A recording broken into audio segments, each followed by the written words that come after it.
সংযুক্ত আরব আমিরাতের দুবাই বিমানবন্দরে অবতরণের সময় 275 জন যাত্রী নিয়ে এমিরেটস এয়ারলাইন্সের একটি বিমান আজ বুধবার দুর্ঘটনায় পড়ে।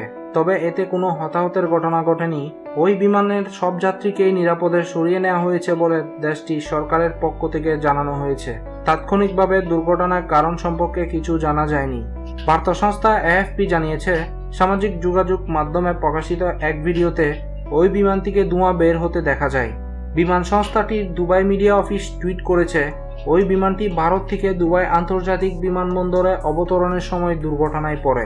সব যাত্রীকে নিরাপদে সরিয়ে নেওয়া হয়েছে। কোনো হতাহতের খবর পাওয়া যায়নি।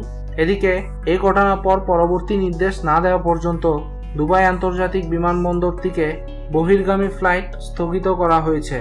এমিরেটস এয়ারলাইন্স ঘটনার সত্যতা নিশ্চিত করে জানিয়েছে, এটি ছিল একটি বোয়িং 777 বিমান। টুইটারে বলা হয়, ভারতের তিরুবনন্তপুরম থেকে আমিরাতের দুবাই আন্তর্জাতিক বিমানবন্দরে আসা ইকে 521 ফ্লাইটটি দুর্ঘটনায় পড়ে। এতে যাত্রী ও ক্রু সহ 275 জন আরোহী ছিলেন। তাদের নিরাপত্তা নিশ্চিত করাই এখন আমাদের মূল কাজ। সামাজিক যোগাযোগ মাধ্যমে প্রকাশিত ভিডিওতে দেখা যায়, রানওয়েতে নামার পরই বিমান থেকে কালো ধোঁয়া বের হচ্ছে।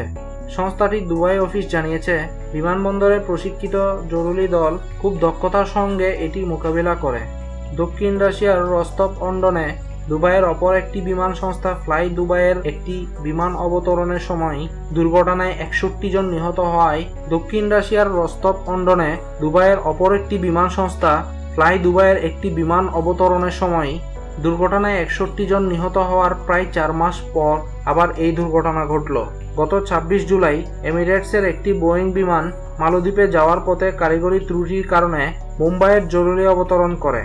দুবাই আন্তর্জাতিক অঙ্গনে যাত্রী পরিবহনের ক্ষেত্রে বিশ্বের বৃহত্তম বিমানবন্দর এটি, যেখান থেকে 153টিরও বেশি গন্তব্যে ফ্লাইট পরিচালিত হয়। হ্যালো ভিউয়ার্স, এই ধরনের নিউজ আপডেট পেতে আমাদের চ্যানেলটি সাবস্ক্রাইব করুন এবং লাইক, শেয়ার, কমেন্ট করতে ভুলবেন না।